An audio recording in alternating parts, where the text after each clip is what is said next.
La question est la suivante. Qu'est-ce qui se passe à Wall Street?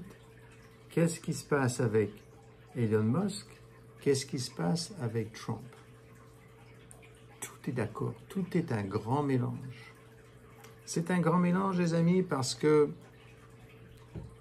ils sont en train de se réaliser que le contrôle des États-Unis est en train de tomber dans les mains de Trump et d'Elon Musk. Et ce que Trump est en train de faire, il est en train de pousser l'enveloppe. Pousser l'enveloppe. Comment il pousse l'enveloppe?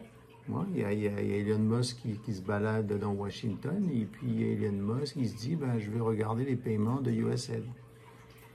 Mais il a raison. Il y a beaucoup d'abus.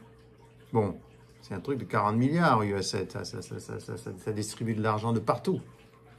Donc, bien sûr, ça les pâte un peu partout. Alors, ça veut dire qu'il y a 40 milliards qui traînent et tout est bien dépensé. Ben non, c'est le gouvernement. Le problème, c'est que Elon Musk est là. Elon Musk, il cherche. Il embauche les meilleurs mecs qui travaillent, les femmes, bien sûr, qui travaillent là-dessus 24 heures sur 24 pour chercher la petite bête. Et ils ont trouvé la petite bête. Ils ont trouvé beaucoup de petites bêtes. Ils se baladent partout avec les millions ici, les millions là-bas. Vous avez entendu parler de ça. Et dépenses un peu ridicules, mais le fait est qu'il dépense et il a trouvé. Il a trouvé le filion. Et Trump, son raisonnement est très simple. Il dit, mais je vous ai dit que j'allais faire. Ok? Je vous l'avais dit, ça. Et vous n'allez pas m'empêcher de faire ce que je suis censé faire. Je cherche, je pose des questions. Regarde un peu ce qu'il fait avec Gaza. Il dit à Gaza, mais il n'y a pas de problème. On va leur trouver une maison, on va leur trouver un truc de s'habiter, et puis nous, on va arranger tout ça. Non, moi, j'achète rien. Hein. Moi, j'achète rien et je dépense pas un rond, mais je vais arranger le deal. Et les Palestiniens, on va leur trouver un endroit. Ils ne veulent pas vivre là, c'est ridicule. Il n'y a pas un endroit, il n'y a rien. On dit, mais non, ils vont perdre leur ville et tout. Et dit, vous voulez que je dépense et que je... Non, moi, je ne fais pas ça.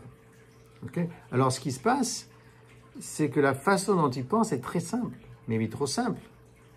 Mais il faut penser aussi que ça fait longtemps qu'on se bat à Gaza et toutes ces histoires. Et les pauvres, ils meurent toujours. Alors, il se dit, ben voilà, on va les mettre quelque part d'autre. Bon, où est-ce qu'ils vont aller? Là. Mais le point, c'est que Trump, il faut qu'il se décide maintenant. Maintenant. Il a une mandate qui va durer 2 ans où il a le Sénat, il a les Republicans, il a le House, il a l'exécutif, ce qui est lui, mais dans 2 ans, il va peut-être perdre le Congrès ou perdre le Sénat, on ne sait pas. Alors là, il ne pourra rien faire. Mais là, donc, il a 2 ans pour faire. Il faut qu'il fasse ça maintenant. Alors tous, ils sont là à s'accrocher. Rubio, là, Little Marco, hein, ils sont là en train de s'accrocher pour voir. Le mec, il s'en fout. Il s'en fout parce qu'il est, de toute façon, il a que 4 ans, après il est barré. Donc, ça marche pas. Bon, il faut lui faire confiance. Le problème, c'est que les marchés aux États-Unis, il leur faut de la certainté. Il n'y en a plus. Avant, on s'inquiétait ce que le Fed il allait faire. Il a monté les taux d'intérêt, il allait baisser. Qu'est-ce qu'il va faire? Ça va marcher. Mais non. Qu'est-ce qu'il va faire Trump? Et Trump, il ne va pas vous dire ce qu'il va faire. Oui, il vous dit on va dégager les Palestiniens. On va les mettre où? On va discuter. Mais il va être heureux, vous inquiétez pas. Ah, mais c'est incroyable. Mais ça, c'est du culot. Hein, c'est du culot. Et on va voir si ça marche ou si ça ne marche pas.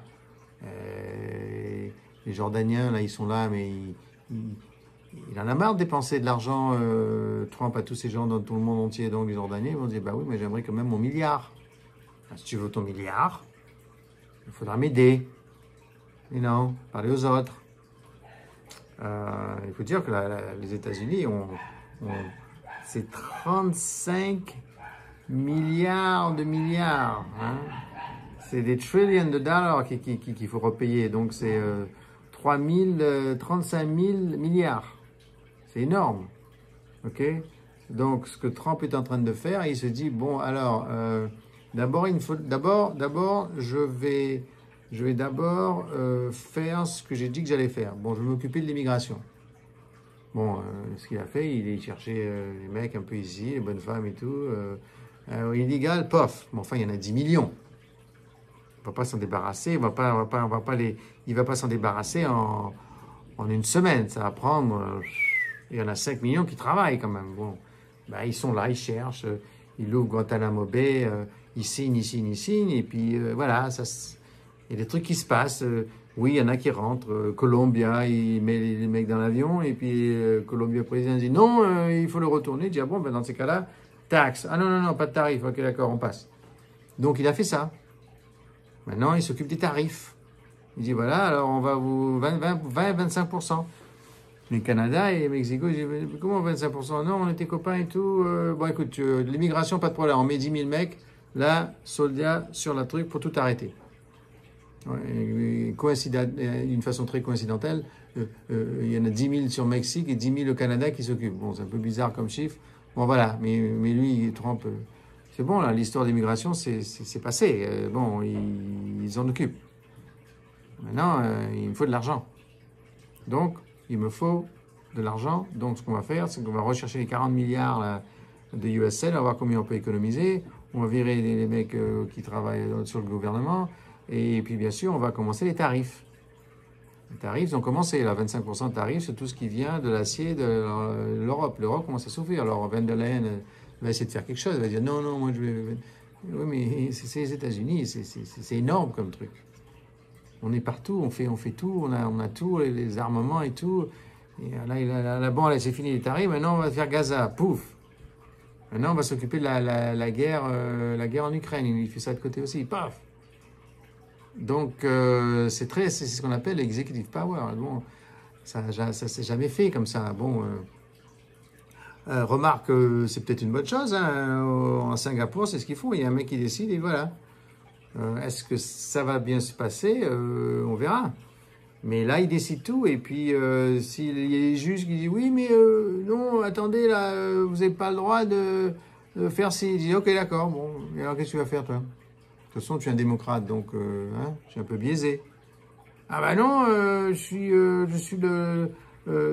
juge fédéral, il faut m'écouter. Ok. Tu as des soldats, tu as des machins, des trucs. Non, ben on continue. Ils poussent. Alors les démocrates, ils sont là. Ils ont fait des conneries. Ils ont pas vu, ils ont pas regardé ce qui se passait. Voilà, maintenant, là, on les écoute même pas. Avant, c'était quelqu'un qui trompait sa femme. Bon, c'est fini. Tu peux pas.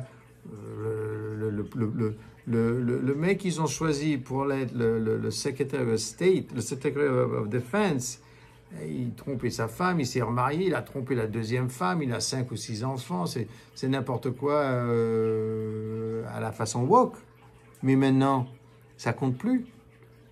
Donc les démocrates disent oui, nous et tout. Biden, juste à la sortie, il dit bon allez, je signe, mon frère, mon fils n'a rien à voir. Ok, d'accord, le fils est safe. Après il dit en fait, ben, mon frère aussi, hein, mais pas parce qu'ils sont coupables, mais parce que Trump il va les embêter et tout. Les démocrates ils ont plus de validité, donc il est tout seul là. Trump c'est un roi presque. Faut faire attention. Bon, peut-être pas. Si pour l'instant, ça a l'air d'être bon, mais faites gaffe parce que j'en ai vu des comme ça. Hein, où, oui, d'accord, on bouge. Et puis après, on voit quand tout se casse. Ou peut-être pas. À voir, à suivre. Affaire à suivre.